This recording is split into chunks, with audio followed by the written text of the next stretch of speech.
Hello everyone, welcome to only IAS.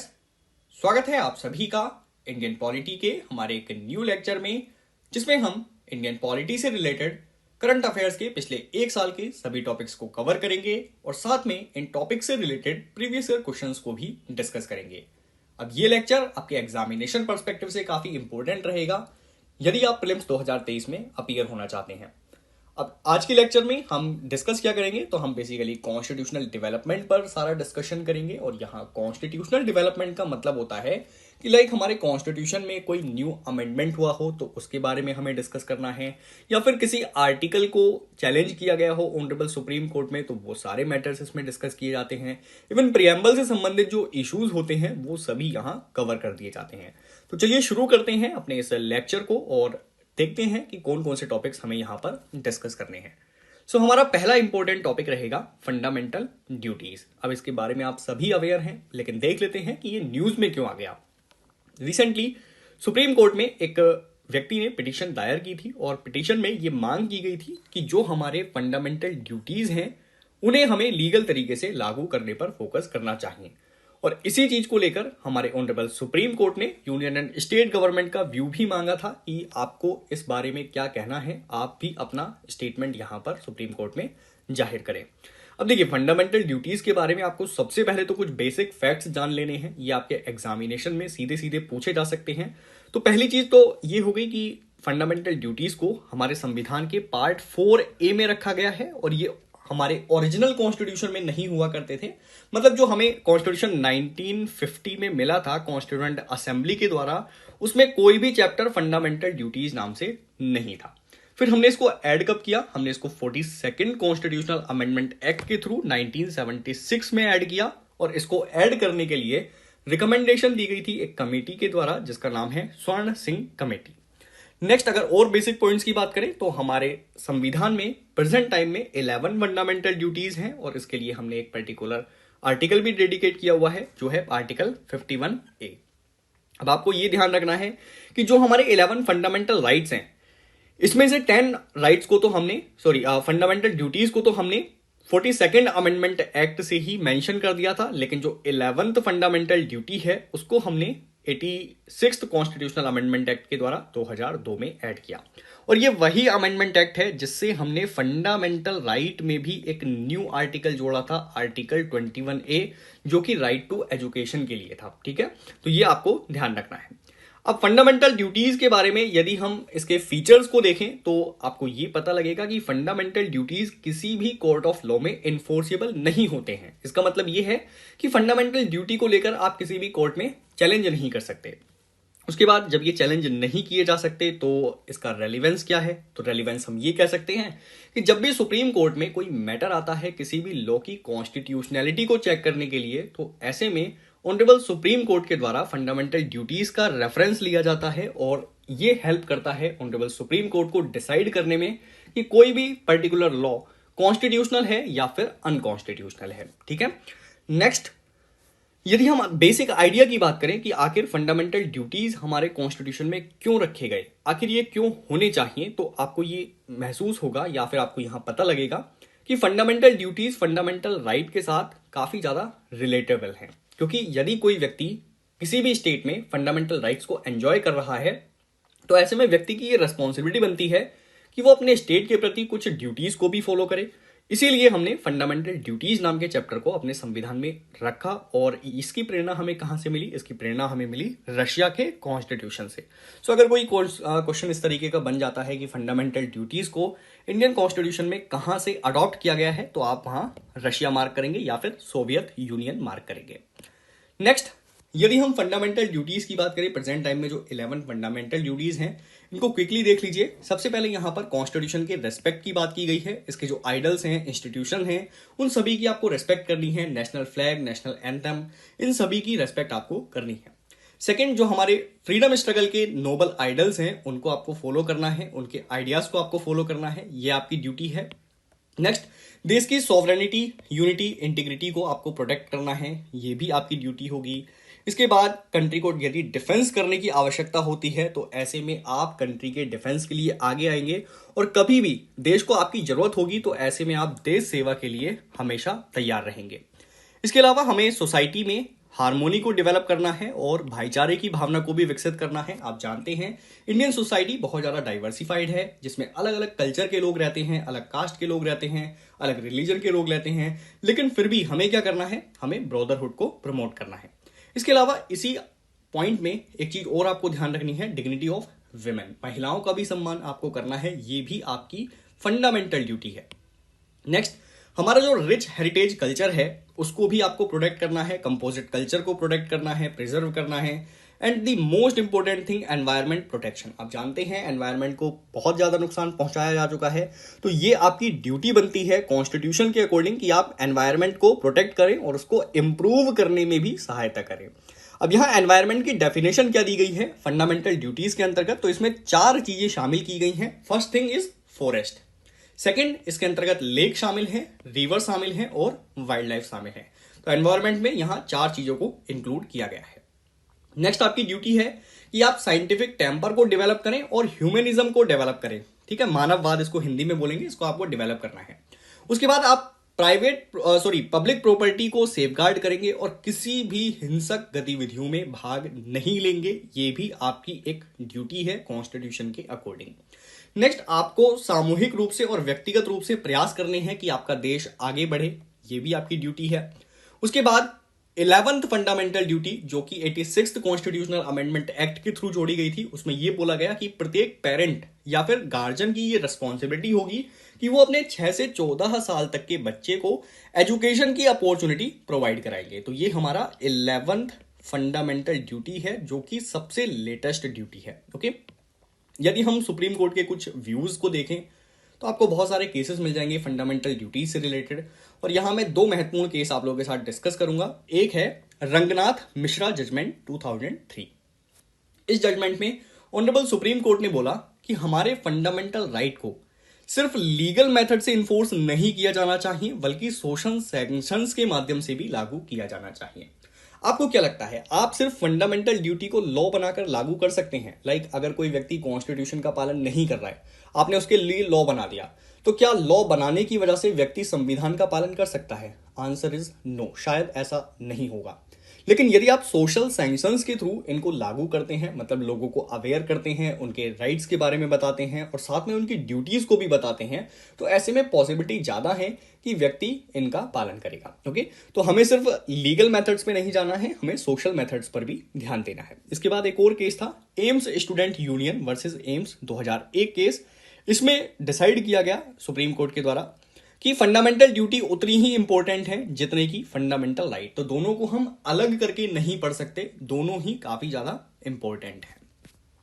यदि हम enforceability की बात करें तो हम पहले ही देख चुके हैं कि ये नॉन इन्फोर्सेबल होते हैं, और उसके बाद हमने इसके लिए प्रीफिक्स यूज किया हुआ है फंडामेंटल। अब देखिए, इसको फंडामेंटल राइट से अलग ना देखा जाए, इसीलिए हमने इसको फंडामेंटल ड्यूटी के रूप में रखा है। हम चाहते तो इसको खाली ड्यूटी भी बोल सकते थे। तो फंडामेंटल इसीलिए बोला जा रहा है कि ये काफी ज्यादा इंपॉर्टेंट है। ठीक है, फंडामेंटल का मतलब ही होता है बहुत ज्यादा इंपॉर्टेंट चीज। अब देखिए, एक प्रीवियस ईयर क्वेश्चन है यहाँ, आप इसको सही से बताएं कि इसका आंसर क्या होगा। फंडामेंटल ड्यूटी के बारे में सही स्टेटमेंट आपको मार्क करने थे। पहला स्टेटमेंट लिखा हुआ है, इन ड्यूटीज को इन्फोर्स करने के लिए एक लेजिस्लेटिव प्रोसेस दिया गया है। दूसरा स्टेटमेंट कह रहा है कि ये हमारे लीगल ड्यूटीज से को रिलेटिव है, मतलब ये हमारे कानूनी दायित्वों के साथ साथ जुड़े हुए हैं। अब इसमें सही स्टेटमेंट कौन सा है और आपको ये बताना है। मैं आपको 10 सेकेंड का टाइम देता हूं, इस पर सोचिए और फिर मार्क करिए।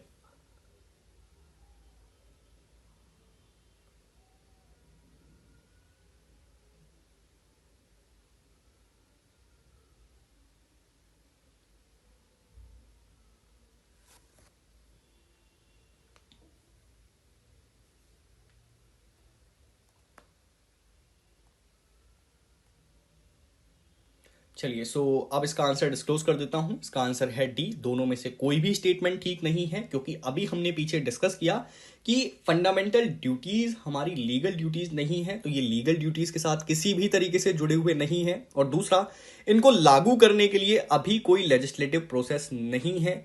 इसको यदि लागू करना है तो आपको लेजिस्लेटिव प्रोसेस के साथ साथ सोशल सैंक्शंस पर भी ध्यान देना होगा। तो ये आपका फंडामेंटल ड्यूटीज का टॉपिक था। Next topic is ninth schedule. Ninth schedule news में इसलिए आया क्योंकि रिसेंटली ऑनरेबल सुप्रीम कोर्ट के द्वारा तमिलनाडु के अंतर्गत रहने वाली एक कम्युनिटी के रिजर्वेशन को समाप्त कर दिया गया है, और ये कम्युनिटी है वानियाकुला। इनके लिए तमिलनाडु गवर्नमेंट ने 10.5% का रिजर्वेशन दे दिया था, और इसकी वजह से रिजर्वेशन की लिमिट काफी ज्यादा हो गई थी। अब यदि रिजर्वेशन की बात हो रही है तो आप इंदिरा साहनी केस के बारे में ना जानते हो, ये तो हो ही नहीं सकता। तो चलिए थोड़े से बैकग्राउंड पर भी बात करते हैं। आपको 1992 का इंदिरा साहनी केस पता ही होना चाहिए जब भी रिजर्वेशन की बात आएगी, और इसी केस में ऑनरेबल सुप्रीम कोर्ट के द्वारा ये डिफाइन किया गया था, या फिर कहें एक कैप लगाया गया था रिजर्वेशन की लिमिट पर, और ये कैप है 50%। तो मतलब रिजर्वेशन की लिमिट कभी भी 50% से ज्यादा नहीं हो सकती। बट प्रेजेंट टाइम में यदि आप तमिलनाडु स्टेट को देखेंगे तो वहां रिजर्वेशन की लिमिट कितनी है, 69% वहां लिमिट है। और इस लिमिट को एक एक्ट के थ्रू बढ़ाया गया था, जिसका नाम है नाम तो यहां आपको ध्यान नहीं रखना है और यहां दिया भी नहीं हुआ है। सो 1994 में इन्होंने एक एक्ट पास किया था, जिसके थ्रू 69% रिजर्वेशन प्रोवाइड किया गया, और इस एक्ट को इन्होंने 9th शेड्यूल के अंतर्गत रख दिया था ताकि इसका जुडिशियल रिव्यू भी ना किया जा सके।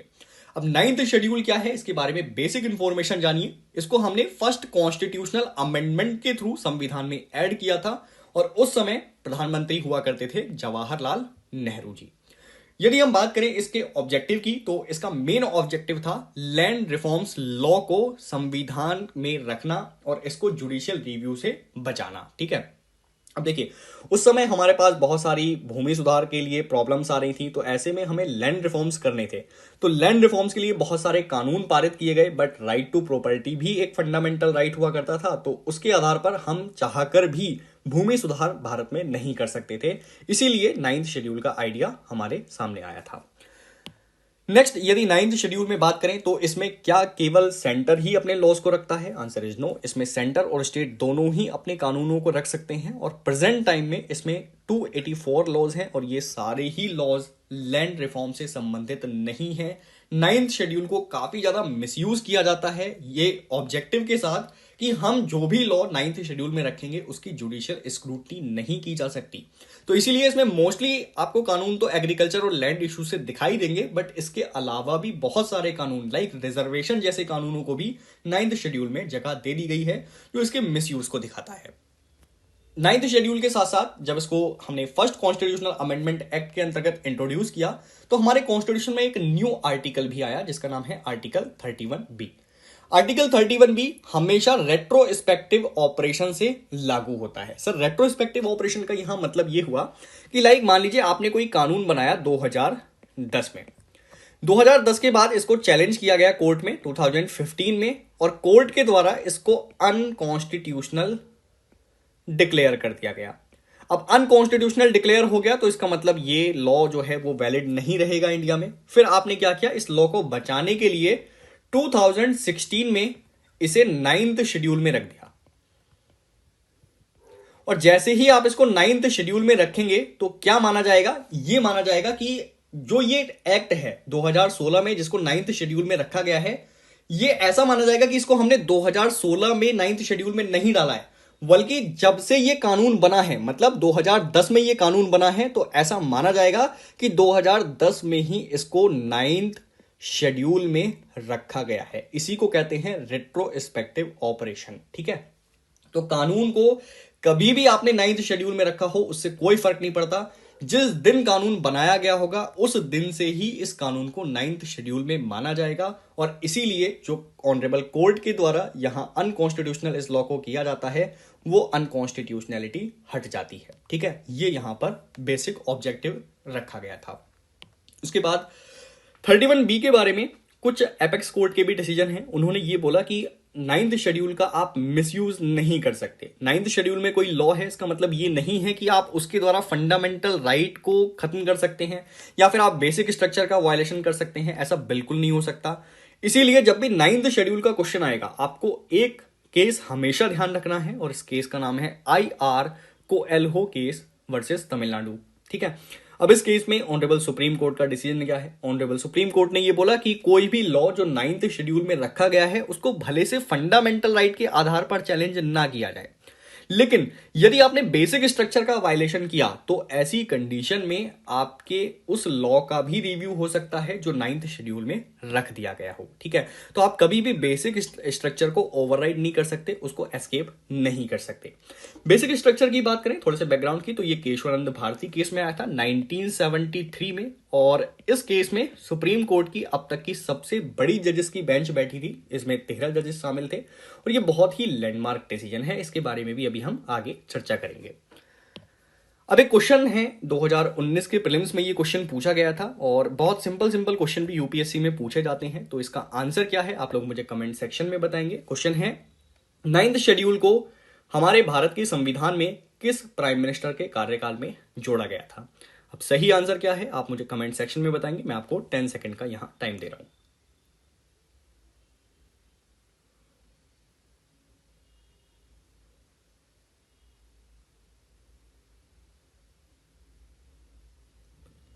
So the correct answer is Jawaharlal Nehru. ये अभी हम थोड़ी देर पहले डिस्कस कर चुके हैं। तो ये टॉपिक आपका यहां फिनिश होता है। Next topic is first constitutional amendment act 1951। अब देखिए ये आपके लिए काफी ज्यादा इंपॉर्टेंट है, इस पर अच्छे से ध्यान दीजिएगा। इसके किसी भी स्टेटमेंट से आपसे क्वेश्चन पूछा जा सकता है यूपीएससी प्रीलिम्स 2023 में।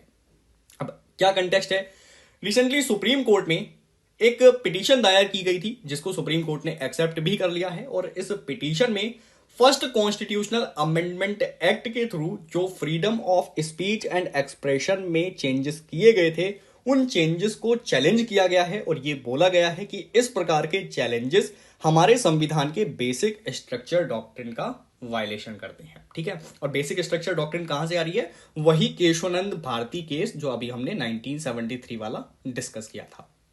अब थोड़ा सा बैकग्राउंड अगर देखें तो फर्स्ट कॉन्स्टिट्यूशनल अमेंडमेंट एक्ट कब पारित किया जा रहा होगा? आपको एकदम लॉजिक से भी अगर सोचेंगे तो फर्स्ट है, इसका मतलब कॉन्स्टिट्यूशन मेकिंग के जस्ट बाद ये अमेंडमेंट आ रहा होगा। तो प्राइम मिनिस्टर कौन होंगे? जवाहरलाल नेहरू जी ही यहां प्राइम मिनिस्टर रहे होंगे, और ये 1951 की बात हो रही है। फर्स्ट अमेंडमेंट एक्ट के थ्रू हमने संविधान के बहुत सारे आर्टिकल्स में अमेंडमेंट किया था, जैसे आर्टिकल 15, आर्टिकल 15 क्लॉज 3, 46, 341, 342, 376, 372। तो इस तरीके के बहुत सारे आर्टिकल्स यहां चेंज किए गए थे। अब मैं आपको एक होमवर्क दे रहा हूं, आपको इन सभी आर्टिकल को गूगल सर्च करना है और इनके बारे में थोड़ा सा कंटेंट तैयार करना है। देखिए हमारा जो न्यू मॉडल है अभी आपको बहुत इंटरेक्टिव तरीके से हम पढ़ा रहे हैं। जो भी टॉपिक्स हम पढ़ाएंगे उस पर आपका रिवीजन भी होगा, लास्ट में भी आपको बताया जाएगा। इसमें हम बहुत सारे क्वेश्चंस को इंक्लूड करेंगे, बट साथ में मैं आपको कुछ होमवर्क भी दूंगा ताकि आप सिर्फ क्लासेस पर पूरी तरीके से डिपेंडेंट ना हो, आप कुछ अपना भी रिसर्च करें। ठीक है। तो ये आपको रिसर्च करना है। अब फर्स्ट कॉन्स्टिट्यूशनल अमेंडमेंट एक्ट में देखिए प्रोविजंस क्या क्या हैं। इस अमेंडमेंट के थ्रू हमारी गवर्नमेंट को कोई कुछ चीजों के लिए इनेबल किया गया, like government socially and educationally backward section के लिए कुछ स्पेशल प्रोविजन कर सकती है। ये फर्स्ट अमेंडमेंट एक्ट के थ्रू ही पॉसिबल है। उसके बाद शेड्यूल्ड कास्ट और शेड्यूल्ड ट्राइब के वेलफेयर के लिए यदि आप कुछ स्पेशल प्रोविजन करना चाहते हैं तो ये भी आप कर सकते हैं। ये भी हमें कौन प्रोवाइड कर रहा है? First constitutional amendment act. उसके बाद और भी कुछ प्रतिबंध यहां लगाए गए हैं स्टेट के ऊपर। अब प्रतिबंधों में क्या चीज है? आप कोई ऐसा लॉ नहीं बना सकते जो कि व्यक्ति की freedom of speech and expression को बाधित करती हो। मतलब कोई व्यक्ति अगर स्वतंत्र रूप से बोल रहा है तो आप उसको रोकने के लिए कोई ऐसा कानून नहीं बनाएंगे। इसके बाद यदि कोई व्यक्ति ट्रेड करना चाहता है, कोई व्यवसाय चुनना चाहता है या फिर कोई बिजनेस करना चाहता है, तो ऐसी कंडीशन में भी आप उसको प्रोहिबिट करने के लिए कोई लॉ नहीं बना सकते। ये first constitutional amendment act provide करता है। उसके बाद स्टेट को कुछ एक्टिविटीज के लिए प्रिवेंट किया गया, लाइक स्टेट के द्वारा किसी भी सिटीजन के एस्टेट या फिर संपत्ति को अपने अधिकार क्षेत्र में नहीं लिया जा सकता। ये फर्स्ट कॉन्स्टिट्यूशनल अमेंडमेंट एक्ट कहता है। अब ये जो मैं पॉइंट्स बता रहा हूं ना, ये फैक्चुअल इंफॉर्मेशन के रूप में आपको दिख रहे हैं, बट एक्चुअल में कोई भी स्टेटमेंट यहां से पिकअप किया जा सकता है यूपीएससी के प्रीलिम्स 2023 एग्जामिनेशन में। नाइन्थ शेड्यूल की बात हम कर ही चुके हैं, इसको भी फर्स्ट सीएए के द्वारा मेंशन किया गया था।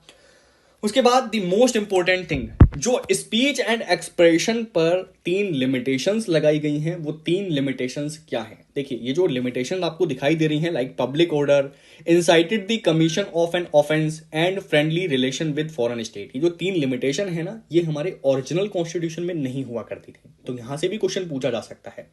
तो अब यदि कोई भी व्यक्ति ऐसी स्पीच एंड एक्सप्रेशन देता है जो कि पब्लिक ऑर्डर के अगेंस्ट हो, समाज में अव्यवस्था फैलाने की कोशिश करता है कोई व्यक्ति, या फिर विदेशी राज्य से संबंधों को खराब करने की कोशिश करता है, सोशल मीडिया पर कुछ गलत लिखता है उस कंट्री के बारे में, तो ऐसे में हम स्पीच एंड एक्सप्रेशन को बाधित कर सकते हैं। तो ये 3 चीजें आप लोग ध्यान रखेंगे।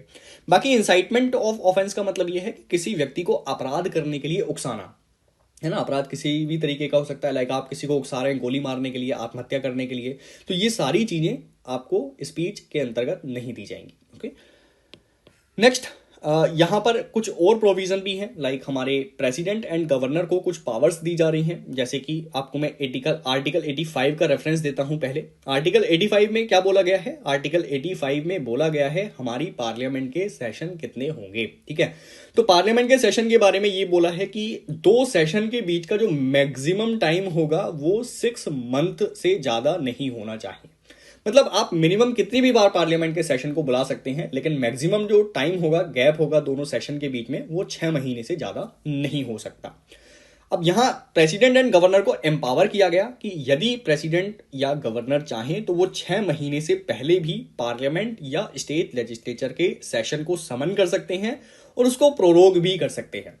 अब इससे एक चीज और आपको ध्यान रखनी है कि पार्लियामेंट के सेशन या फिर स्टेट लेजिस्लेचर के सेशन को समन या प्रोरोग करने की पावर किसके पास होती है? प्रेसिडेंट एंड गवर्नर के पास होती है।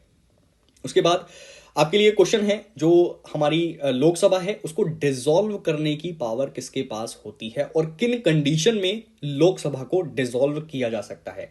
ये आप मुझे कमेंट में बताएंगे। आप आराम से वीडियो को पॉज करके इसका आंसर दे सकते हैं। हम इस आंसर के लिए, इस रेस्पॉन्स के लिए यहां नहीं रुक रहे हैं, ये आपके लिए एक होमवर्क है। नेक्स्ट, यहां फर्स्ट कॉन्स्टिट्यूशनल अमेंडमेंट एक्ट के थ्रू हमने प्रोविजन किया कि कोई भी ऐसा जज जो इंडियन सिटीजन नहीं है उसे कभी भी हाई कोर्ट के चीफ जस्टिस के रूप में अपॉइंट नहीं किया जा सकता है और ना ही देश के किसी अन्य कोर्ट में उसको जजेस के रूप में मान्यता दी जा सकती है। उसके अलावा हमने ये भी प्रेसिडेंट पर लिमिटेशन लगाया कि प्रेसिडेंट संविधान लागू होने के 3 साल के अंतर्गत किसी भी लॉ में कोई मॉडिफिकेशन नहीं कर सकते। तो ये सारे ही पॉइंट्स आपके लिए बहुत बहुत इंपॉर्टेंट है, अच्छे से इसको याद करिएगा। अब क्वेश्चन है आपके लिए, right to freedom of speech and expression हमारे संविधान के किस आर्टिकल के अंतर्गत संरक्षित किया गया है? इसका करेक्ट आंसर आपको बताना है। 10 सेकेंड का टाइम आप लोगों को मैं दे रहा हूं।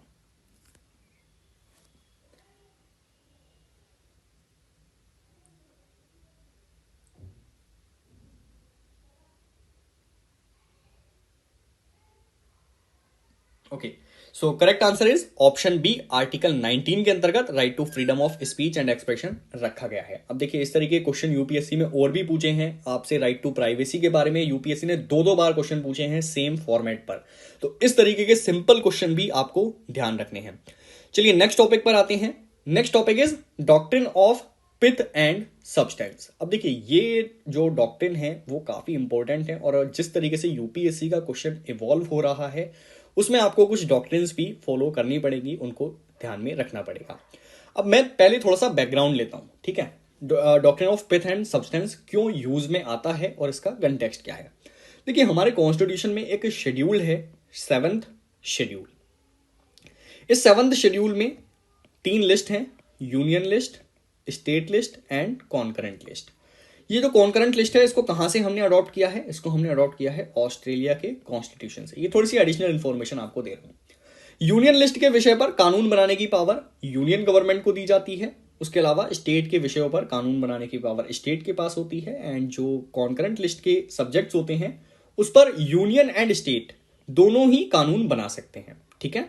अब चूंकि कॉन्करेंट लिस्ट पर दोनों ही कानून बना रहे हैं तो यहां पर डिस्प्यूट की संभावना भी बनेगी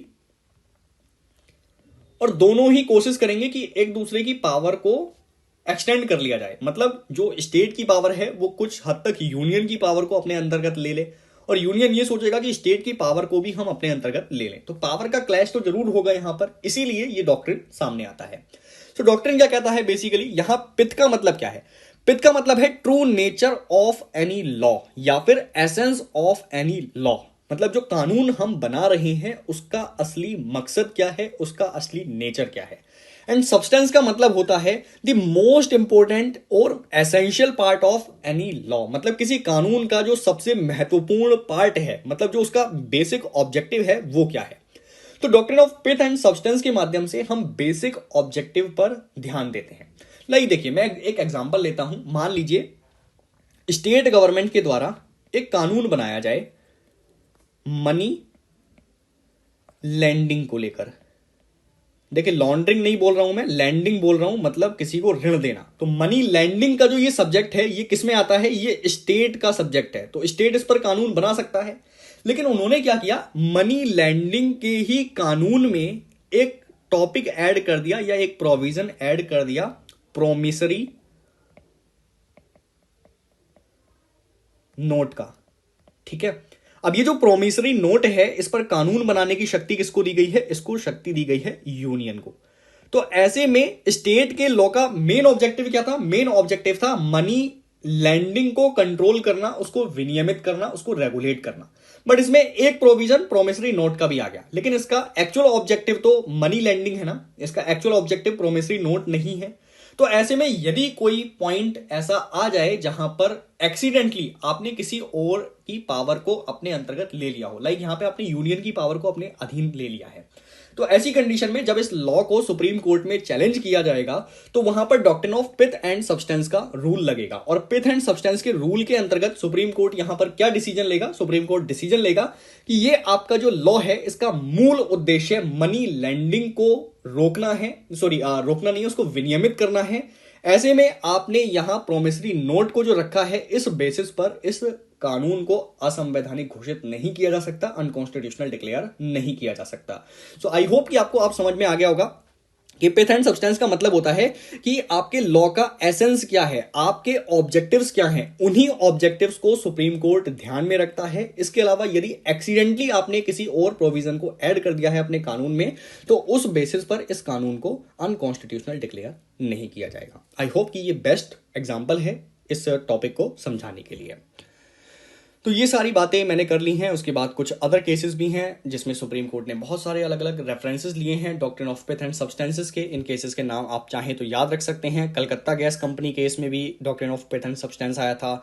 उसके बाद India cement versus state of Tamil Nadu case है। उसके बाद जलू भाई नान भाई काचर केस, ठीक है, खाचर केस, तो 1994 का ये केस है। इन सभी केसेस में सुप्रीम कोर्ट ने पिथ एंड सब्सटेंस का सहारा लिया है। अब ये केसेस आप याद रखना चाहें तो रख सकते हैं, लेकिन बहुत ज़्यादा इंपॉर्टेंट नहीं है, आप चाहें तो छोड़ भी सकते हैं और ऊपर ऊपर से आप लोग यहाँ पर बेसिकली देख के निकल जाइएगा। तो इस टॉपिक में इससे ज़्यादा कुछ नहीं है और कोई क्वेश्चन भी डॉक्ट्रिन से अभी तक नहीं बना है, लेकिन पूछे जाने की संभावना है, तो एक बार सही से इसको प्रिपेयर कर लीजिएगा। Next topic is 91st constitutional amendment act 2003। ये न्यूज में क्यों है? क्योंकि रिसेंटली गोवा के एक पॉलिटिशियन को लाइफ टाइम कैबिनेट मिनिस्टर की रैंक प्रोवाइड कर दी गई है, उनको कैबिनेट मिनिस्टर का दर्जा प्रोवाइड कर दिया गया है। अब इसी के लिए एक पीआईएल दायर हुई है कोर्ट ऑफ बॉम्बे में। अब देखिए, हमारे कॉन्स्टिट्यूशन में प्रोविजन किया गया है कि जो हमारी काउंसिल ऑफ मिनिस्टर है उसका मैक्सिमम स्ट्रेंथ क्या होगा। तो यदि आप किसी व्यक्ति को लाइफ टाइम कैबिनेट मिनिस्टर का दर्जा दे रहे हैं तो ऐसे में आपकी कैबिनेट पर भी तो इसका फर्क पड़ेगा ना। तो इसीलिए 91st कॉन्स्टिट्यूशनल अमेंडमेंट एक्ट को हमें ध्यान में रखना है कि आखिर इसके द्वारा क्या प्रोविजन किए जा रहे हैं। देखिए, जो हमारा कॉन्स्टिट्यूशन है उसमें यूनियन की एग्जीक्यूटिव के लिए या फिर कहें काउंसिल ऑफ मिनिस्टर के लिए आर्टिकल 75 दिया गया है और वहां पर काउंसिल ऑफ मिनिस्टर की रिस्पॉन्सिबिलिटी बताई गई है और साथ में इनकी जो स्ट्रेंथ है उसका प्रोविजन किया गया है। देन उसके बाद जो आर्टिकल 164 है, इसमें आपके स्टेट की एग्जीक्यूटिव के बारे में बोला गया है और 91st कॉन्स्टिट्यूशनल अमेंडमेंट एक्ट के थ्रू इसी आर्टिकल 164 में हमने एक क्लॉज ऐड किया 1A। अब ये क्लॉज क्या कहता है? ये क्लॉज साफ साफ बोलता है जो स्टेट की कैबिनेट होगी या फिर कहें काउंसिल ऑफ मिनिस्टर होगी, उसकी मैक्सिमम स्ट्रेंथ आपके लेजिस्लेटिव असेंबली की स्ट्रेंथ के 15% से ज्यादा नहीं हो सकती। इसका मतलब क्या है, मान लीजिए ये पूरी असेंबली आप देख रहे हैं, ये किसी एक पर्टिकुलर स्टेट की है, फॉर एग्जांपल उत्तर प्रदेश की है, और यहां पर मैक्सिमम जो सीट्स हैं वो हैं 100। तो ऐसे में जब उत्तर प्रदेश का काउंसिल ऑफ मिनिस्टर बनेगा तो काउंसिल ऑफ मिनिस्टर में मैक्सिमम कितने मिनिस्टर हो सकते हैं, आपकी असेंबली की स्ट्रेंथ का 15%, मतलब यहां आपके 15 मेंबर मिनिस्टर के रूप में अपॉइंट हो सकते हैं, और ये आपकी मैक्सिमम लिमिट है, 15 से ऊपर आप इसको नहीं लेकर जा सकते। अब क्वेश्चन ये आता है कि क्या इन 15 मिनिस्टर्स में से चीफ मिनिस्टर भी शामिल हैं या इसको अलग रखा गया है, तो answer is chief minister include हैं आपके 15 की स्ट्रेंथ में। ओके, तो ये बात आपको ध्यान रखनी है।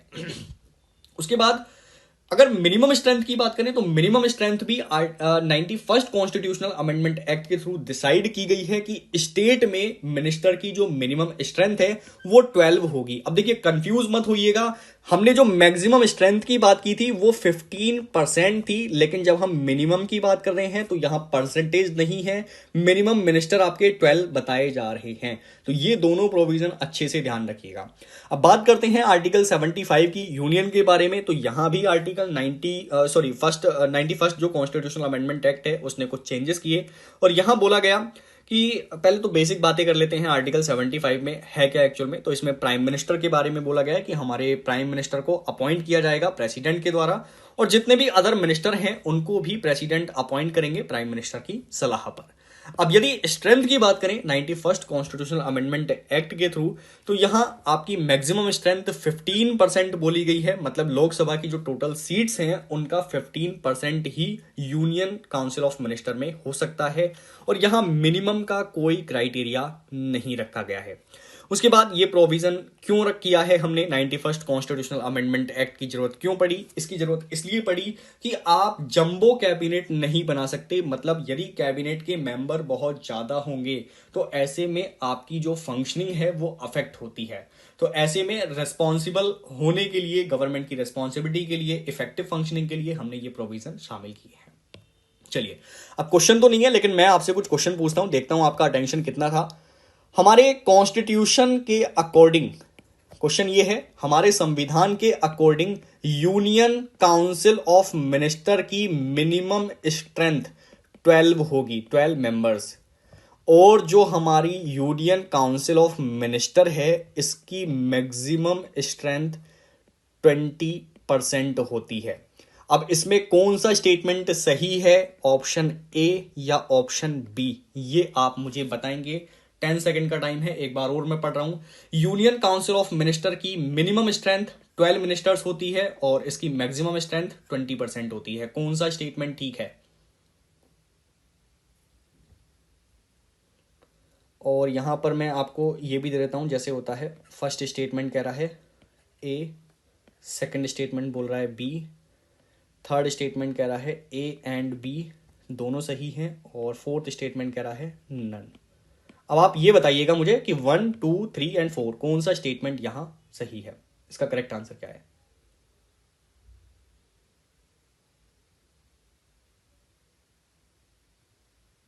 सो ऑप्शन 4 इसका करेक्ट आंसर होगा, दोनों में से कोई भी स्टेटमेंट ठीक नहीं है। तो यहां अगर हम स्टेट के काउंसिल ऑफ मिनिस्टर की बात करते हैं तो उनकी मिनिस्टर मिनिमम स्ट्रेंथ 12 होती है, और 20% किसी की भी नहीं होती है मैक्सिमम स्ट्रेंथ, चाहे आप स्टेट काउंसिल ऑफ मिनिस्टर की देखें या यूनियन काउंसिल ऑफ मिनिस्टर की देखें, दोनों की 15% होती है। तो ये टॉपिक आपका यहां फिनिश हो जाता है। नेक्स्ट टॉपिक पर आते हैं, माइनॉरिटी स्टेटस इन इंडिया। अब ये काफी इंपॉर्टेंट टॉपिक है अगेन आप लोगों के लिए, सो इस पर अच्छे से ध्यान दीजिएगा। माइनॉरिटी स्टेटस न्यूज में इसलिए आ गया क्योंकि रिसेंटली ऑनरेबल सुप्रीम कोर्ट के द्वारा एक पिटीशन को सुना जा रहा था, और उसी पिटीशन में ऑनरेबल सुप्रीम कोर्ट ने ऐसा बोला है कि माइनॉरिटी जो स्टेटस है, चाहे वो रिलीजियस माइनॉरिटी हो या फिर लिंग्विस्टिक कम्युनिटी हो, ये स्टेट डिपेंडेंट है, मतलब राज्य के आधार पर ही ये तय किया जाएगा कि कोई व्यक्ति कहां पर माइनॉरिटी है। और हमारे भारत में ये पॉसिबिलिटी है कि हर कोई व्यक्ति किसी ना किसी स्टेट में तो माइनॉरिटी होगा ही होगा। मतलब आप अगर नॉर्थ इंडिया में रहते हैं, आप साउथ के किसी भी स्टेट में चले जाएंगे तो आप माइनॉरिटी में आ जाएंगे, या फिर आप साउथ के हैं और आप नॉर्थ इंडिया के किसी स्टेट में आएंगे तो आप वहां पर माइनॉरिटी बन जाएंगे, भले से आप अपने पर्टिकुलर स्टेट में मेजोरिटी हो। तो ये बात आपको ध्यान रखनी है। उसके बाद हमारे कॉन्स्टिट्यूशन में 2 प्रकार की कम्युनिटी को हमने माइनॉरिटी के रूप में रिकॉग्नाइज किया हुआ है। First is religious community and second is linguistic community. और इनको प्रोटेक्ट करने के लिए, इनको इनफ प्रोटेक्शन देने के लिए हमारे कॉन्स्टिट्यूशन में दो फंडामेंटल राइट भी डेडिकेट किए गए हैं। एक है आर्टिकल 29 और दूसरा है आर्टिकल 30। आप जानते हैं कि हमारे देश में जब कॉन्स्टिट्यूशन बन रहा था तो उस समय माइनॉरिटीज को काफी ज्यादा परेशान किया जा रहा था लोगों के द्वारा, और लोगों ने भड़काया भी था माइनॉरिटीज को कि आपको भारत में हिंदू बहुलता का सामना करना पड़ेगा और आपका जीवन काफी ज्यादा अस्त व्यस्त रहेगा। तो ऐसे में उनको प्रोटेक्ट करने के लिए, शांति व्यवस्था बहाल करने के लिए हमने दो फंडामेंटल राइट ही उनके लिए डेडिकेट किए थे। इसके बाद माइनॉरिटी स्टेटस की बात करें तो इंडिया में कब माइनॉरिटी डिसाइड किया गया है किसी पर्सन को, तो यदि हम नेशनल लेवल की बात करते हैं तो 1993 में हमने अपनी माइनॉरिटी को प्रोटेक्ट करने के लिए एक पर्टिकुलर कमीशन बनाया और ये स्टैट्यूटरी कमीशन बनाया गया था माइनॉरिटी को लेकर।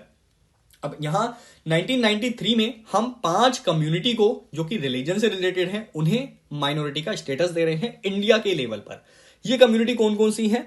Muslims, Christians, Sikhs, Buddhist and Parsis. ठीक है, तो ये सारी कम्युनिटीज आपके माइनॉरिटी के अंतर्गत आ गई 1993 में।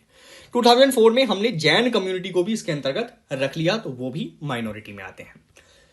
नेक्स्ट, यदि कॉन्स्टिट्यूशनल प्रोविजन की बात करें, जो अभी हमने आर्टिकल पीछे डिस्कस किए थे, आर्टिकल 29 में प्रोविजन क्या किए गए हैं, तो यहां क्लियरली बोला गया है कि any section of society irrespective that वो माइनॉरिटी है या मेजोरिटी है, इससे कोई फर्क नहीं पड़ता, एनी सेक्शन ऑफ सोसाइटी को अपनी डिस्टिंक्ट लैंग्वेज, स्क्रिप्ट और कल्चर को प्रोटेक्ट करने का राइट होगा। ये आर्टिकल 29 कह रहा है। उसके बाद जो हमारी रिलीजियस माइनॉरिटी है या फिर लिंग्विस्टिक माइनॉरिटी है, दोनों को ही यहां पर ये राइट मिलेगा आर्टिकल 29। इसमें कोई भी डिस्क्रिमिनेशन नहीं किया जाएगा। और सुप्रीम कोर्ट ने ये बोला है क्लियरली कि ये जो आर्टिकल 29 है ये सिर्फ माइनॉरिटी के लिए नहीं है, क्योंकि आर्टिकल 29 में जो वर्ड यूज हो रहा है वो है एनी सेक्शन ऑफ सिटीजन, मतलब कोई भी व्यक्ति इसमें शामिल हो सकता है, चाहे वो मेजोरिटी हो या माइनॉरिटी हो। आर्टिकल 30 को देखें तो आर्टिकल 30 ये कहता है कि किसी भी माइनॉरिटी को, चाहे वो लिंग्विस्टिक माइनॉरिटी हो या फिर रिलीजियस माइनॉरिटी हो, उन्हें अपने चॉइस के एजुकेशनल इंस्टीट्यूशन को स्थापित करने का अधिकार होगा, और इसको हम क्या कहेंगे? Minority educational institution. So MEI को स्थापित करने का राइट कहां से मिल रहा है? आर्टिकल 30 से मिल रहा है, और ये काफी ज्यादा न्यूज में रहता है, तो इस पर अच्छे से आप लोग फोकस कर लीजिएगा। उसके बाद यदि हम आर्टिकल 30 की बात करें, जैसे अभी हमने 29 देखा तो वो तो सभी कम्युनिटीज के लिए था, चाहे वो मेजोरिटी हो या माइनॉरिटी हो, बट आर्टिकल 30 पर्टिकुलरली माइनॉरिटी के लिए है। इसमें कोई भी मेजोरिटी को राइट नहीं दिया गया है।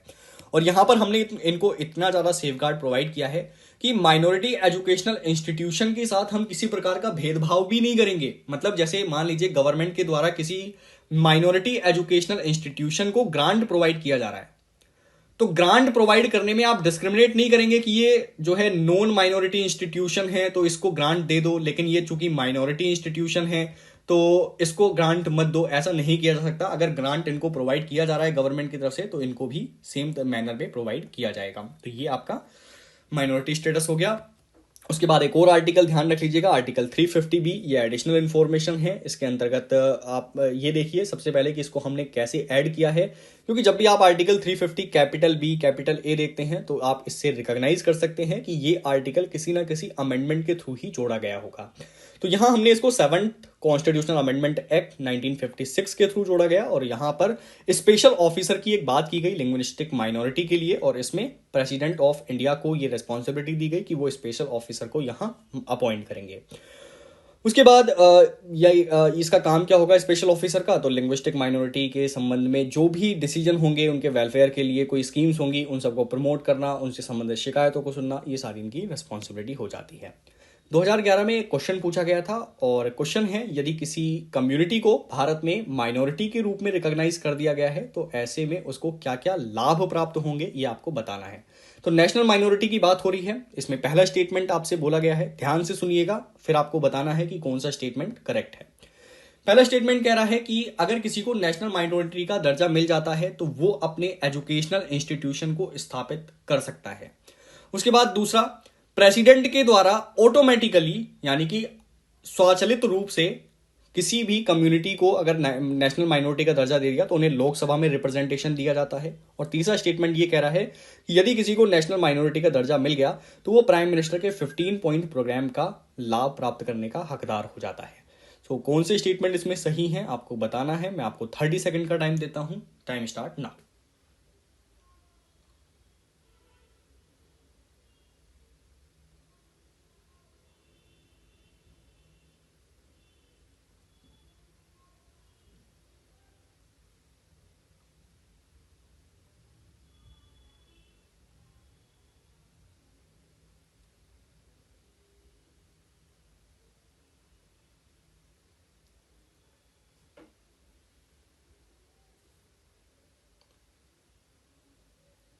यहां पर आपका जो करेक्ट ऑप्शन होगा वो होगा 1 और 3। सी ऑप्शन इसका करेक्ट आंसर है। वो अपने एजुकेशनल इंस्टीट्यूशन को स्थापित कर सकते हैं और साथ में प्राइम मिनिस्टर का जो 15 पॉइंट प्रोग्राम है उसका लाभ भी इनको मिल जाता है। प्राइम मिनिस्टर का 15 पॉइंट प्रोग्राम हमारी जो माइनॉरिटीज हैं उनको कुछ स्पेशल प्रोटेक्शन देने के लिए इसको बनाया गया है। लाइक उनको एजुकेशन देने के लिए इसको डिजाइन किया गया है। इसके अलावा उनको कुछ स्किल्स प्रोवाइड करने के लिए ये 15 पॉइंट प्रोग्राम है। इसको अच्छे से प्रिपेयर कर लीजिएगा, इस पे भी क्वेश्चन बनने की संभावना है क्योंकि क्वेश्चन लंबे समय से रिपीट नहीं हुआ है इस पर्टिकुलर टॉपिक पर। ठीक है, तो ये हो गया माइनॉरिटी स्टेटस।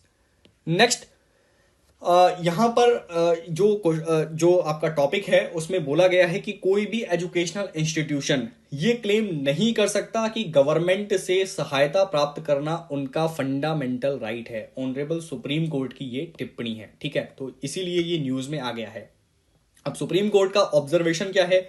सुप्रीम कोर्ट का ऑब्जर्वेशन ये है कि कोई भी ऐसा इंस्टीट्यूशन, चाहे वो मेजोरिटी के द्वारा स्थापित किया गया हो चाहे वो माइनॉरिटी के द्वारा स्थापित किया गया हो, वो गवर्नमेंट एड को फंडामेंटल राइट की तरह क्लेम नहीं कर सकते। ये गवर्नमेंट पे डिपेंड करता है कि गवर्नमेंट आपको सहायता देना चाहती है या नहीं देना चाहती। अब स्टेटमेंट आपसे यूपीएससी में पूछा जा सकता है कि जो गवर्नमेंट इंस्टीट्यूशंस को एड दिया जाता है वो उनका फंडामेंटल राइट है। आपको ऑप्शन इनकरेक्ट कर देना है, ये बिल्कुल सही नहीं है। उसके बाद यहां बेंच ने बोला कि गवर्नमेंट यदि कोई ऐसी पॉलिसी बनाती है जिसमें गवर्नमेंट के द्वारा डिसाइड किया जाए कि वो कोई भी एड किसी भी इंस्टीट्यूशन को प्रोवाइड नहीं करेंगे, तो कोई भी इंस्टीट्यूशन गवर्नमेंट के इस डिसीजन को चैलेंज नहीं कर सकता कि ये उनके राइट का ब्रीच हो गया है। ओके, तो ये बात आपको ध्यान रखनी है।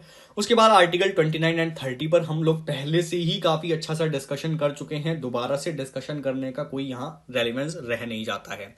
तो आर्टिकल 30 का क्लोज 2 और देख लीजिएगा। यहाँ इसके बारे में भी मैं आपको एक्चुअल में बता चुका हूं।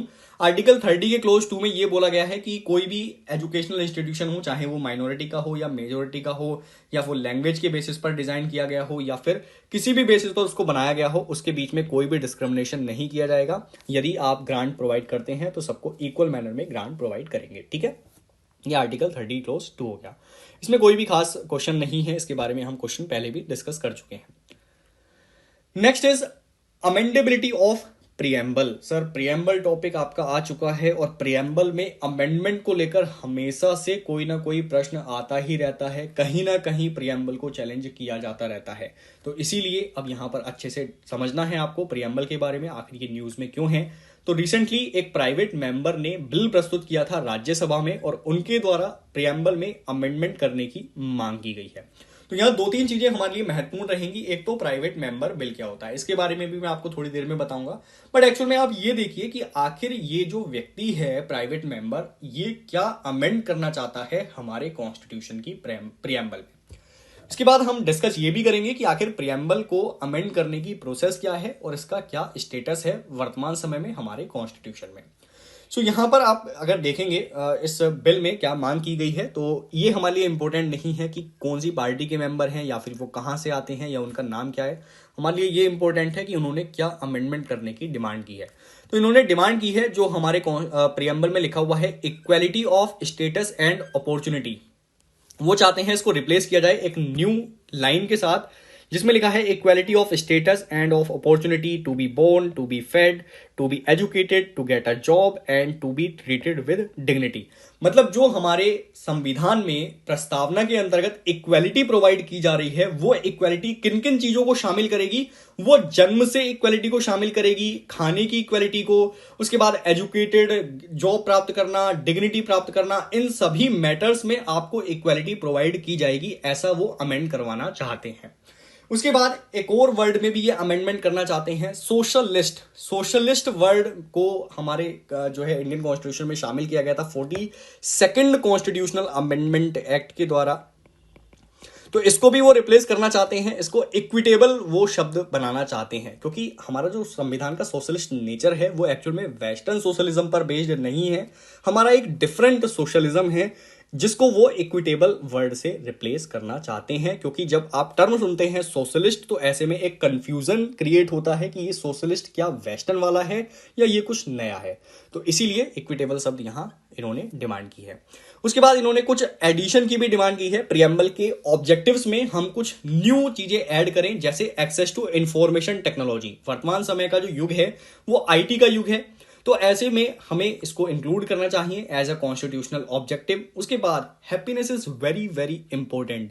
आप देखेंगे यूनेस्को की एक रिपोर्ट आई थी, उसमें सॉरी यूनेस्को की नहीं थी, आई थिंक यूनिसेफ की रिपोर्ट थी, और यूनिसेफ की रिपोर्ट में ये बोला गया था कि जो भारत के यूथ हैं उनमें काफ़ी ज़्यादा डिप्रेशन की समस्या बढ़ रही है। इवन जितना आप देखेंगे गेम का प्रचलन हो रहा है तो भी ये प्रॉब्लम्स बढ़ रही हैं, तो ऐसे में हैप्पीनेस काफ़ी इंपॉर्टेंट हो जाती है, तो ये इसको एक ऑब्जेक्टिव के रूप में इसमें शामिल करना चाहते हैं।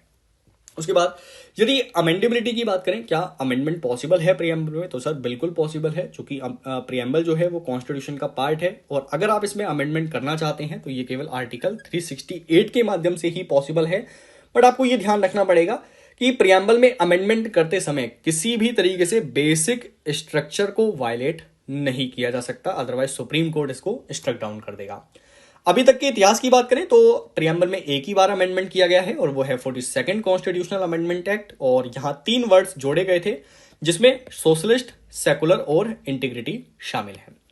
नेक्स्ट, यदि केसेस की बात करें तो प्रियम्बल की क्या स्थिति है वर्तमान समय में भारत में, इसके लिए 3 केसेस हुए, आपको ये 3 ध्यान में रखने हैं। पहला है बेरूबाड़ी यूनियन केस। यहां पर सुप्रीम कोर्ट ने इस ओपिनियन के साथ इस केस को क्लोज किया कि प्रियम्बल संविधान का पार्ट नहीं है, और चूंकि प्रियम्बल संविधान का पार्ट नहीं है इसलिए आप इसमें अमेंडमेंट भी नहीं कर सकते। सो अगर कोई भी क्वेश्चन आता है अमेंडमेंट को लेकर या फिर ये संविधान का पार्ट है या नहीं है, तब भी आपको 3 मैटर डिस्कस करने ही करने हैं। उसके बाद केशवानंद भारती केस आया 1973 में, और यहां डिक्लेयर किया गया कि प्रियम्बल कॉन्स्टिट्यूशन का पार्ट है, और चूंकि ये कॉन्स्टिट्यूशन का पार्ट है आप इसको अमेंड भी कर सकते हैं, सिंपल। और फिर एलआईसी केस में दोबारा से यही बात रिपीट हुई 1995 में कि प्रियम्बल हमारे संविधान का पार्ट है और इसमें अमेंडमेंट भी पॉसिबल है। अब बात करते हैं थोड़ी सी प्राइवेट मेंबर बिल के बारे में। सर प्राइवेट मेंबर बिल क्या होता है? तो प्राइवेट मेंबर बिल, सबसे पहले आप ये समझिए कि प्राइवेट मेंबर का मतलब क्या है। कई बार कंफ्यूजन की स्थिति बनती है प्राइवेट मेंबर को लेकर, तो आपको एक ही चीज ध्यान रखनी है कि कोई भी ऐसा मेंबर ऑफ पार्लियामेंट जो मिनिस्टर नहीं है उन सभी को हम प्राइवेट मेंबर के रूप में रिकॉग्नाइज करेंगे, और ये जब भी कोई बिल लेकर आते हैं तो इनकी खुद की रिस्पॉन्सिबिलिटी होती है उसको ड्राफ्ट करना और उसको इंट्रोड्यूस करना। जब भी इसको इंट्रोड्यूस किया जाता है तो उन्हें 1 मंथ पहले नोटिस देना पड़ता है। देखिए जितने भी मैं पॉइंट्स यहां पर दे रहा हूं, अभी क्वेश्चन थोड़ी देर में आपसे पूछूंगा कि आपका अटेंशन कितना है। सो 1 मंथ का नोटिस देना पड़ता है प्राइवेट मेंबर को। उसके बाद यहाँ जो आपके पब्लिक बिल्स होते हैं, मतलब गवर्नमेंट के द्वारा बिल प्रस्तुत किए जाते हैं, उसके लिए 7 डेज का नोटिस देना होता है। उसके बाद यदि हम बात करें डिस्कशन की, तो प्राइवेट मेंबर बिल को केवल फ्राइडे में ही डिस्कस किया जा सकता है, लेकिन गवर्नमेंट के बिल को आप किसी भी दिन डिस्कस कर सकते हैं, ठीक है। उसके बाद अब मान लीजिए कभी बहुत सारे बिल आ जाएं तो ऐसे में बैलेट सिस्टम भी हम कर देते हैं। ये आपके लिए खास इंफॉर्मेशन इंपॉर्टेंट नहीं है। सो बेसिकली किया कहता है एक लॉटरी सिस्टम की तरह होता है बैलेट सिस्टम, और बिल को हम एक सीक्वेंस में अरेंज कर देते हैं कि पहले किस बिल पर डिस्कशन किया जाएगा। नेक्स्ट, इसके लिए एक पार्लियामेंट्री कमेटी भी डेडिकेटेड है। अब देखिए एकदम फैक्चुअल इंफॉर्मेशन है, ये समझाने जैसा इसमें कुछ नहीं है। So parliamentary committee of private member bill and resolution is committee को भी आप इस बिल को रेफर करते हैं, वो इस पर अच्छे से स्टडी करते हैं, फिर इसके इंपॉर्टेंस को डिसाइड करते हैं कि ये कितना अर्जेंट है, कितना इंपॉर्टेंट है। उसके बाद यदि कोई रिजेक्शन होता है प्राइवेट मेंबर बिल का, तो इसका ये मतलब नहीं है कि पार्लियामेंट्री कॉन्फिडेंस की कमी है या फिर गवर्नमेंट को रिजाइन करना पड़ेगा।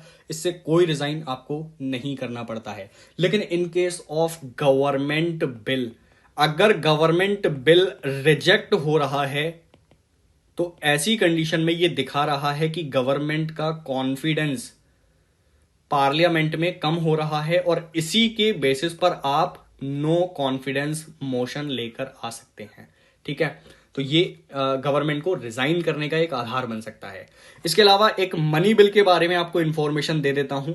मनी बिल एक ऐसा बिल है, यदि ये रिजेक्ट हो जाता है लोकसभा में, तो इसके रिजेक्ट होने पर नो कॉन्फिडेंस मोशन लाने की जरूरत नहीं होती है। एनसीएम यहां नहीं लाया जाएगा, डायरेक्टली गवर्नमेंट को रिजाइन करना पड़ेगा। ठीक है, तो जब भी मनी बिल रिजेक्ट होता है उसमें कोई एनसीएम लाने की जरूरत नहीं होती, सीधे गवर्नमेंट रिजाइन कर देती है, क्योंकि ये उनके कॉन्फिडेंस की कमी को दर्शाता है। नेक्स्ट, यदि हम प्रीवियस कुछ प्राइवेट मेंबर बिल की बात करें, तो लास्ट टाइम जो बिल पास हुआ था वो 1970 में हुआ था, और इस बिल का नाम है supreme court enlargement of criminal appellate jurisdiction bill 1968। तो ऑनरेबल सुप्रीम कोर्ट के जो क्रिमिनल एपिलेट है, मतलब जो आपराधिक मामले हैं, उनकी अपील के लिए इनके क्षेत्राधिकार को बढ़ाया गया था इस एक्ट के द्वारा। उसके अलावा कुछ और बिल्स की आप बात कर सकते हैं, थोड़ी सी बेसिक इन्फॉर्मेशन, लाइक अभी तक कितने बिल प्राइवेट मेंबर ने पास कराए हैं, तो 14 बिल अभी तक एक्ट के रूप में रिकॉग्नाइज किए जा चुके हैं। इसमें से कुछ एग्जांपल आप ले सकते हैं, जैसे proceeding of legislature protection of publication bill 1956, ये भी एक्ट बन गया है। उसके अलावा salaries and allowances of member of parliament amendment bill 1964, ये भी एक्ट बन चुका है। Indian penal code amendment bill 1967, ये भी एक्ट बन चुका है। ठीक है, तो टोटल 14 ऐसे प्रोविजन है या कहें बिल हैं जो कि एक्ट का फॉर्म ले चुके हैं। अब आपसे मैं क्वेश्चन पूछता हूं कि आपका ध्यान कितना था प्रियम्बल के अमेंडमेंट के बारे में। ठीक है, तो आप मुझे ये बताइए कि जो केशवानंद भारती केस है, क्या इसमें सुप्रीम कोर्ट ने बोला था प्रियम्बल संविधान का पार्ट है, यस और नो? सुप्रीम कोर्ट का क्या डिसीजन था? जल्दी से कमेंट सेक्शन में लिखिए, और कमेंट सेक्शन में जब आपको लिखना है आप लिखेंगे केबी और उसके आगे डैश लगाकर यस और नो, क्या आपका आंसर है। उसके बाद दूसरा क्वेश्चन कि जो हमारी प्रियम्बल है उसमें कितनी बार अभी तक अमेंडमेंट किए जा चुके हैं, how many times preamble has been amended. ठीक है, और अमेंडमेंट के थ्रू हमने कौन से न्यू वर्ड्स ऐड किए थे, ये आपको कमेंट में लिखना है। उसके बाद थर्ड थिंग, कमेंट में जल्दी से आप लोग बताना शुरू करें। तीसरी चीज आती है, if private member bill rejected, अगर ये रिजेक्ट हो जाता है तो it is compulsory for the government to resign.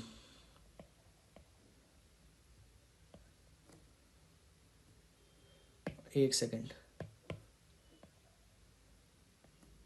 चलिए जल्दी से बताएं, क्या प्राइवेट मेंबर बिल के रिजेक्ट होने की वजह से गवर्नमेंट को रिजाइन करना पड़ता है?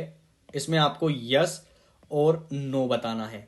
तो ये टॉपिक्स कुछ आपके अमेंडेबिलिटी ऑफ प्रियम्बल को लेकर थे। अब हमने कॉन्स्टिट्यूशनल डेवलपमेंट के टॉपिक्स को यहाँ कवर कर लिया है। अब इससे संबंधित कुछ और टॉपिक्स भी मैं आप लोगों के साथ डिस्कस कर देता हूँ, यूनियन टेरिटरी और सिटीजनशिप से रिलेटेड। वो एक एक टॉपिक है, तो अच्छे से आपको जल्दी से समझ में आ जाएंगे। तो चलिए अब यूनियन टेरिटरी के बारे में भी थोड़ा डिस्कशन कर लेते हैं। तो यूनियन टेरिटरी में आपका एक ही टॉपिक इस समय हाईलाइट हुआ है, और वो पंजाब के चीफ मिनिस्टर जी के द्वारा है। तो रिसेंटली हुआ क्या था, पंजाब के चीफ मिनिस्टर के द्वारा उनकी असेंबली में एक रेजोल्यूशन लाया गया था, और इस रेजोल्यूशन में मांग की गई है कि चंडीगढ़ को आपको इमीडिएटली ट्रांसफर कर देना चाहिए पंजाब में। ठीक है, अब ये जो रेजोल्यूशन है ये हमारे लिए इतना ज्यादा इंपॉर्टेंट नहीं है, बट हमारे लिए यूनियन टेरिटरी इंपॉर्टेंट है कि आखिर इसका एडमिनिस्ट्रेशन किस तरीके से चलाया जाता है हमारे देश में। अब दो तीन चीजें आपको यहां ध्यान रखनी है। पहली बात तो ये कि जो हमारा यूनियन टेरिटरी है उसको डायरेक्टली यूनियन के द्वारा गवर्न किया जाता है, और इसके लिए हमारे कॉन्स्टिट्यूशन में एक पूरा पार्ट डेडिकेट किया है जिसका नाम है पार्ट 8। तो ये आपको एक ध्यान में रखना है। इसके बाद थोड़ी सी एडिशनल इंफॉर्मेशन, जब भी यूनियन टेरिटरी को एडमिनिस्टर किया जाता है तो ऐसे में प्रेसिडेंट उसको एडमिनिस्टर करते हैं, बट आपने कभी नहीं देखा होगा कि प्रेसिडेंट किसी यूनियन टेरिटरी में रह रहे हैं, है ना। अब दिल्ली को आप कह सकते हैं कि यूनियन टेरिटरी है, वहां पे वो निवास करते हैं, बट एक्चुअल में एडमिनिस्ट्रेशन डायरेक्टली वो खुद नहीं संभाल रहे होते हैं, वो एक व्यक्ति को अपॉइंट करते हैं जिसका नाम है लेफ्टिनेंट गवर्नर, और यही लेफ्टिनेंट गवर्नर किसी भी यूनियन टेरिटरी को एडमिनिस्टर करने की रिस्पॉन्सिबिलिटी लेता है, ठीक है। उसके बाद जो आपका यूनियन टेरिटरी का कॉन्सेप्ट है, ये हमारे ओरिजिनल कॉन्स्टिट्यूशन में नहीं हुआ करता था, इसको 7th कॉन्स्टिट्यूशनल अमेंडमेंट एक्ट के थ्रू हमने ऐड किया था। तो ये बेसिक इन्फॉर्मेशन है, इसमें ज़्यादा कुछ ऐसा खास नहीं है। यूनियन टेरिटरी में आपको ये भी ध्यान देना है कि जो टेरिटरीज होती हैं वो अपने आप में काफ़ी डिफरेंट भी होती हैं। मतलब कुछ टेरिटरी ऐसी हैं जिनकी अपनी स्टेट असेंबली है, लेकिन कुछ ऐसी भी यूटी है जिनके पास लेजिस्लेटिव असेंबली नहीं है। तो मैं एग्जांपल लेता हूं कुछ, जैसे जम्मू कश्मीर हो गया, दिल्ली हो गया, पुदुचेरी हो गया, ये ऐसी यूनियन टेरिटरीज हैं जिनकी अपनी लेजिस्लेटिव असेंबली है। और एक चीज और ध्यान रखिएगा, हमारी जो यूनियन टेरिटरीज हैं उनकी टोटल संख्या जो है वो 8 है भारत में, तो आप इसमें भी कोई कंफ्यूजन की स्थिति मत रखिएगा। तो कौन कौन से नाम हैं, जम्मू कश्मीर हो गया, चंडीगढ़ हो गया, दमन एवं दीव एंड दादरा एवं नागर हवेली है, लक्षद्वीप, अंडमान एंड निकोबार, पुदुचेरी, दिल्ली एंड लद्दाख, ठीक है। तो ये सारी चीजें आप लोग यहाँ पे ध्यान में रखेंगे। नेक्स्ट जो छोटी छोटी यूनियन टेरिटरीज होती हैं, लाइक चंडीगढ़ हो गई, उसके बाद दमन एवं दीव हो गया, दादरा एवं नागर हवेली हो गया, तो ये सारी छोटी छोटी टेरिटरीज को डायरेक्टली एलजी के द्वारा गवर्न किया जाता है, और जो लेजिस्लेटिव असेंबली रखती हैं वो अपने लिए कुछ लॉज मेकिंग की पावर भी रखती हैं, ठीक है। अब यदि दिल्ली की बात करें तो दिल्ली में एक यूनिक चीज आपको देखने को मिलेगी, ना तो ये पूरी तरीके से यूटी है और ना ही ये पूरी तरीके से स्टेट है, ये कहीं ना कहीं दोनों के बीच में स्थापित है, ओके। तो इसकी पावर्स जो है बिल्कुल यूटी की तरह भी नहीं है, पावर्स पूरी तरह स्टेट की भी तरह नहीं है, दोनों के बीच में है ये। अब एक आर्टिकल आप लोग ध्यान में रखें, आर्टिकल 3, इसी के द्वारा यूनियन टेरिटरी का फॉर्मेशन किया जाता है और ये पूरी पावर दी गई है पार्लियामेंट को। अब थोड़ी सी एडिशनल इन्फॉर्मेशन भी दे देता हूं, जब भी हमारे देश में किसी स्टेट को या फिर यूनियन टेरिटरी को फॉर्म करना होता है तो इसके लिए आपको पार्लियामेंट में एक बिल इंट्रोड्यूस करना होता है, ठीक है। इस बिल को इंट्रोड्यूस करने से पहले आपको 2-3 चीजें ध्यान रखनी है। पहला, आप प्रेसिडेंट से प्रायर परमिशन लेंगे, प्रेसिडेंट की अनुमति के बाद ही इस बिल को इंट्रोड्यूस किया जा सकता है, उसके अलावा कोई भी आपके पास ऑप्शन नहीं है। दूसरी बात, जब भी ये बिल पास होता है तो इसको सिंपल मेजोरिटी से पास किया जाता है और ये कॉन्स्टिट्यूशनल अमेंडमेंट नहीं माना जाता है। तो ये 2 इंफॉर्मेशन होगी। इसके अलावा ये जो पूरी यूनियन टेरिटरी है या फिर स्टेट है, इनकी बाउंड्री को ऑल्टर करना, इनके नाम में चेंज करना, ये सारी रेस्पॉन्सिबिलिटी केवल और केवल पार्लियामेंट को दी गई है। स्टेट लेजिस्लेचर के पास ऐसी कोई भी पावर नहीं होती है। सो ये हो गया आर्टिकल 3, इसके बारे में बेसिक इन्फॉर्मेशन। और पार्लियामेंट कभी भी यूटी में कोई परिवर्तन कर सकती है, स्टेट में कोई परिवर्तन कर सकती है, ये सारी पावर इसके अंतर्गत आ जाती हैं। नेक्स्ट इज सिटीजनशिप, और इसमें एक ही टॉपिक इंपॉर्टेंट है and that is RNOR tag. इसका फुल फॉर्म है resident but not ordinary resident. अब देखिए, आपको 2-3 चीजें यहां क्लियर करनी चाहिए जब आप इस टॉपिक को पढ़ रहे हो। पहला तो आपको याद रखना है कि रेजिडेंट क्या होता है, देन दूसरा आपको याद रखना है नॉन रेजिडेंट इंडियन क्या होते हैं, और तीसरा आपको ध्यान रखना है डोमिसाइल क्या होते हैं, ठीक है। रेजिडेंट की जब हम बात करते हैं तो ये भारत के निवासी होते हैं जो भारत में ही रह रहे होते हैं। एनआरआई ऐसे व्यक्ति होते हैं जो भारत में निवास नहीं कर रहे होते हैं लंबे समय के लिए, मतलब ये 181 दिन या उससे ज्यादा भारत में रहेंगे, लेकिन अधिकांश इनका जो समय है वो भारत से बाहर व्यतीत होता है। इसको हम नॉन रेजिडेंट इंडियन कह देते हैं। अब डोमिसाइल का मतलब क्या है, यूपीएससी का फॉर्म भरते हुए भी आपसे डोमिसाइल स्टेटस पूछा गया होगा। डोमिसाइल का मतलब होता है आप किस पर्टिकुलर स्टेट के निवासी हैं, आप लंबे समय से किस स्टेट में निवास कर रहे हैं, वो आपका बनता है डोमिसाइल। अब जब हम बात करते हैं RNOR की, मतलब resident but not ordinary resident, तो ये कहीं ना कहीं इन दोनों के बीच में आता है। मतलब ना तो ये पूरी तरीके से रेजिडेंट है, ना ही पूरी तरीके से एनआरआई है, ये कहीं ना कहीं इन दोनों के बीच में स्थापित है। तो अब बात करते हैं RNOR का स्टेटस किस व्यक्ति को दिया जाता है। RNOR एक ऐसा नॉन रेजिडेंट इंडियन होता है जो पिछले 10 सालों में से 9 साल तक एनआरआई के रूप में भारत में रिकॉग्नाइज्ड होता है, ठीक है। तो यदि कोई व्यक्ति 10 साल में से 9 साल भारत में एनआरआई के रूप में पंजीकृत है, एनआरआई के रूप में उसको मान्यता मिली हुई है, सॉरी पंजीकरण तो नहीं होता इनका, लेकिन मान्यता दी जाती है, तो एनआरआई के रूप में यदि मान्यता प्राप्त है उसको, तो ऐसे में वो RNOR कहलाएगा। उसके अलावा दूसरा क्राइटेरिया, अब ये आपको 4-5 क्राइटेरिया हैं जो ध्यान में रखने हैं, तो हो गया पहला। दूसरा क्राइटेरिया, कोई भी ऐसा व्यक्ति जो पिछले 7 सालों में कम से कम 729 दिन या उससे कम भारत में निवास कर रहा होगा, उसको भी हम RNOR कह देंगे। और ये सभी बात हो रही है नॉन रेजिडेंट इंडियन के बारे में, ठीक है। तो ये सारे NRI हैं, बट इनकी कैटेगरी थोड़ी सी डिफरेंट हो रही है। तीसरा क्राइटेरिया आपको क्या ध्यान रखना है, कोई भी ऐसा इंडियन सिटीजन जो किसी अदर कंट्री का टैक्स रेजिडेंट नहीं है, मतलब किसी अदर कंट्री को टैक्स पे नहीं करता है, और उसकी भारत में इनकम कम से कम 15 लाख रुपए या उससे ज्यादा हो, तो ऐसी कंडीशन में भी उसको RNOR माना जाता है। नेक्स्ट, कोई भी ऐसा इंडियन सिटीजन या फिर person of Indian origin PIO जिसकी इनकम भारत में 15 लाख रुपए हो, भारत से बाहर की बात नहीं हो रही है, भारत में रहकर उसने 15 लाख की इनकम जनरेट की हो, और वो कम से कम 120 दिन या उससे ज्यादा भारत में रहता हो, लेकिन 182 दिन से कम भारत में रहता हो, तो ऐसे में हम उसको RNOR कहते हैं। अब देखिए, अगर वो 182 दिन से ज्यादा भारत में रहेगा तो वो किस कैटेगरी में चला जाएगा, वो NRI की कैटेगरी में चला जाएगा ना। और 120 दिन से कम जो है वो आपका वो भी सॉरी 120 दिन से कम का यहाँ पे नहीं है, केवल इनके लिए दिया गया है ये RNOR के लिए। तो 120 दिन से ये ज्यादा रहेंगे, लेकिन 182 दिन से कम रहेंगे, इसीलिए कहीं ना कहीं ये NRI और रेजिडेंट के बीच में स्थापित है। ओके, तो ये 4 क्राइटेरिया आप ध्यान में रखेंगे। नेक्स्ट, ये सारी बातें मैं कर चुका हूं, ये दोनों के बीच में होते हैं करीब। और इम्पैक्ट क्या पड़ता है किसी व्यक्ति को यदि RNOR का टैग मिलता है, तो इन्हें ज्यादा टैक्स पे करना पड़ता है, ठीक है। लाइक हमारे जो NRI हैं उनको कम टैक्स पे करना पड़ता है, काफी ज्यादा कम टैक्स पे करते हैं, मतलब ये 12.5% से लगभग 15% के बीच में टैक्स पे करते हैं। बट जो आपके RNOR हैं इनको टैक्स ज्यादा पे करना पड़ेगा, ये इसका इम्प्लीकेशन है, ठीक है। तो ये सारी इंफॉर्मेशन आपको ध्यान में रखनी है। और इसके अलावा यहाँ कुछ एडिशनल इन्फॉर्मेशन नहीं है खास जो आपके एग्जामिनेशन पर्सपेक्टिव से इंपॉर्टेंट हो। बस 2-3 चीज़ों में आप क्लैरिटी रखिएगा, what is NRI, what is resident, what is OCI, what is PIO, ठीक है। OCI और PIO के बारे में भी मैं थोड़ी सी इंफॉर्मेशन देता हूँ आपको। PIO ऐसे व्यक्ति होते हैं जिनके पेरेंट्स या फिर ग्रैंड पेरेंट्स कभी भी इंडियन रहे हों, ठीक है, लेकिन वो खुद में फॉरेन सिटीजन होते हैं। तो मतलब कोई भी ऐसा व्यक्ति जो अमेरिका का नागरिक है, बट उसके जो पेरेंट्स हैं या फिर ग्रैंड पेरेंट्स हैं वो कभी भारत के नागरिक रहे हैं, तो ऐसे में उसको हम क्या बोलेंगे, उसको हम PIO बोलेंगे। तो एक्चुअल में PIO फॉरेन सिटीजन होते हैं। उसके बाद OCI की बात करें तो OCI भी आपके फॉरेन सिटीजन होते हैं, लेकिन भारत में इनको कुछ स्पेशल फैसिलिटीज दी जाती हैं, लाइक एजुकेशनल इंस्टीट्यूशन में ये आकर पढ़ सकते हैं, इनको थोड़ा इन्वेस्टमेंट रिलेटेड फैसिलिटीज दी जा सकती हैं, ठीक है। तो ये सारे OCI के अंतर्गत आ जाते हैं। तो इस पर थोड़ा सा एक आप शॉर्ट नोट बनाकर रखिएगा, अगर कोई क्वेश्चन सिटीजनशिप से आएगा भी तो NRI, resident, non resident, domicile, OCI, PIO, इन सभी को रिलेट करके ही कहीं ना कहीं क्वेश्चन पूछा जाएगा, ठीक है।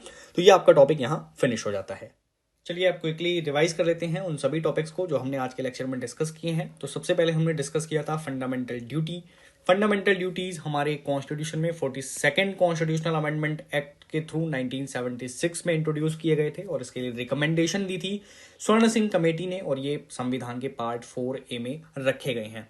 इसके अलावा वर्तमान समय में भारत में टोटल 11 फंडामेंटल ड्यूटीज हैं, और इसमें latest duty 86th constitutional amendment act के थ्रू जोड़ी गई थी, जिसमें एजुकेशन की बात की गई है। मतलब कोई भी पेरेंट जिनके 6 से 14 साल तक के बच्चे हैं उनको एजुकेशन प्रोवाइड कराने की अपॉर्चुनिटी अपने बच्चों को देनी चाहिए। फंडामेंटल ड्यूटीज का नेचर नॉन इन्फोर्सेबल होता है, आप इसको कोर्ट में कहीं भी चैलेंज नहीं कर सकते। इसके अलावा यदि हम बेसिक कॉन्सेप्ट की बात करें तो इसको हमने रशियन कॉन्स्टिट्यूशन से अडॉप्ट किया है। सेकेंड टॉपिक हमने डिस्कस किया था 9th शेड्यूल के बारे में। इसको हमने फर्स्ट कॉन्स्टिट्यूशनल अमेंडमेंट एक्ट 1951 से ऐड किया था, और उस समय प्रधानमंत्री हुआ करते थे Jawaharlal Nehru. First constitutional amendment act के द्वारा आर्टिकल 31B को संविधान में जगह दी गई थी, और इसका मूल ऑब्जेक्टिव था लैंड रिफॉर्म्स के लिए जो है कानूनों को प्रोटेक्ट करना। उसके बाद 9th शेड्यूल में दोनों ही कानूनों को रखा जाता है, मतलब यूनियन के लॉज भी इसमें रखे जाते हैं एंड स्टेट लॉज भी रखे जाते हैं।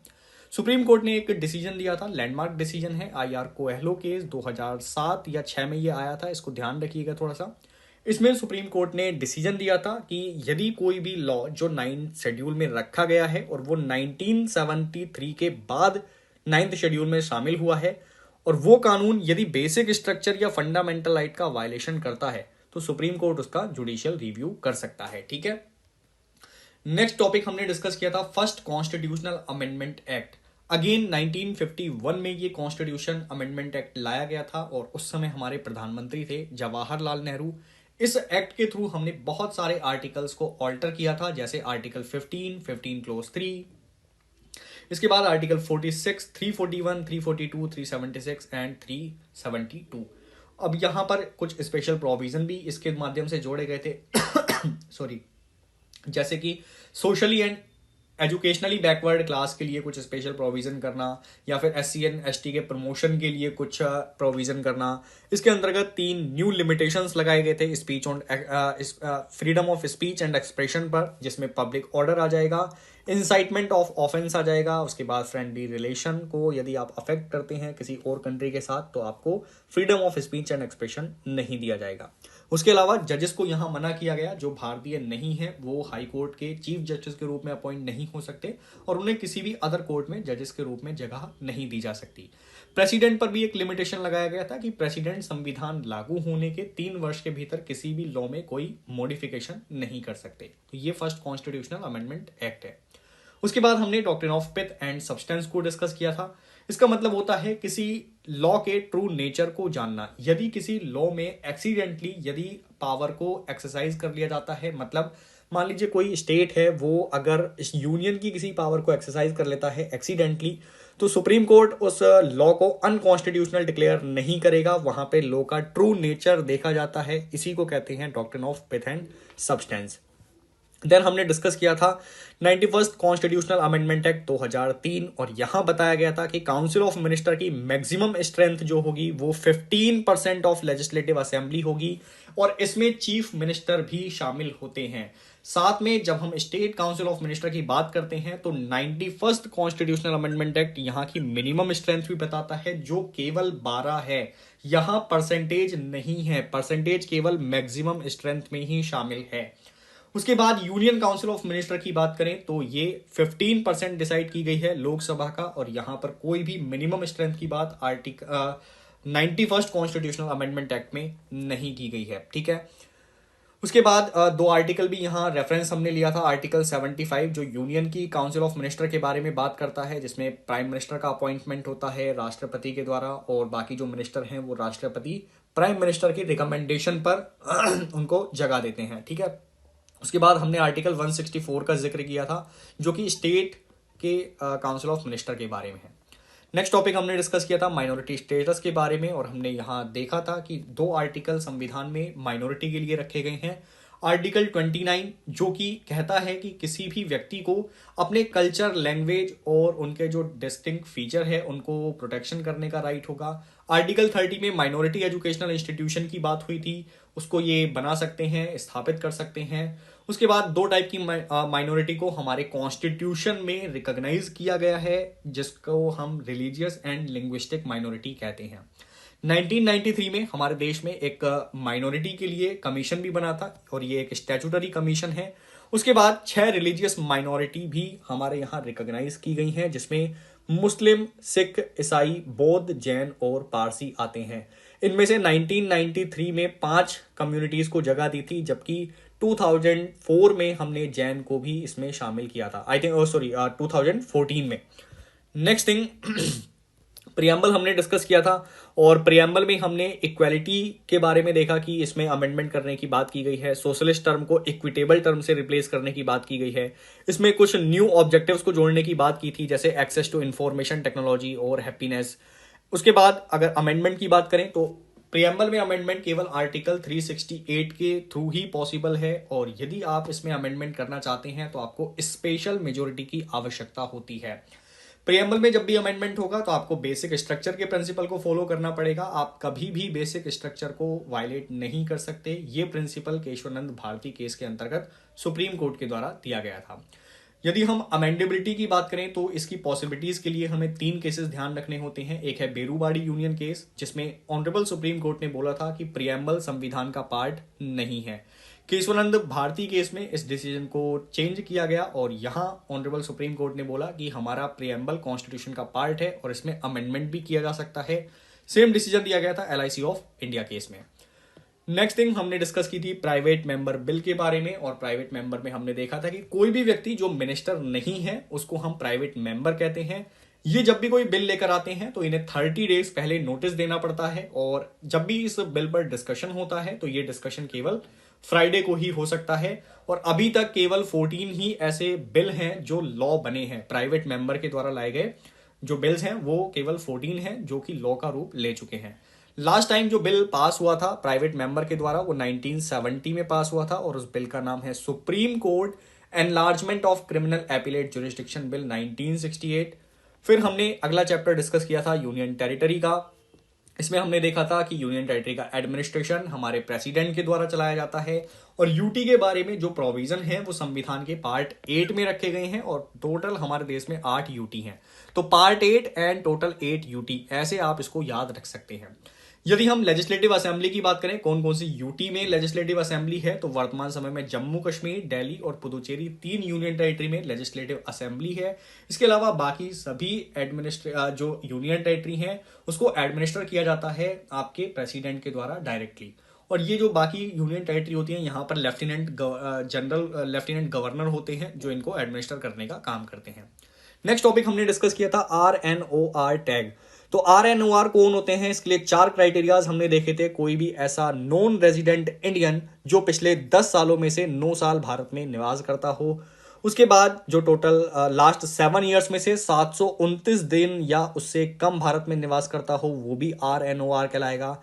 या फिर कोई भी इंडियन सिटीजन जिसकी इनकम भारत में 15 लाख हो वो व्यक्ति भी RNOR कहलाएगा यदि वो भारत में निवास नहीं करता है तो।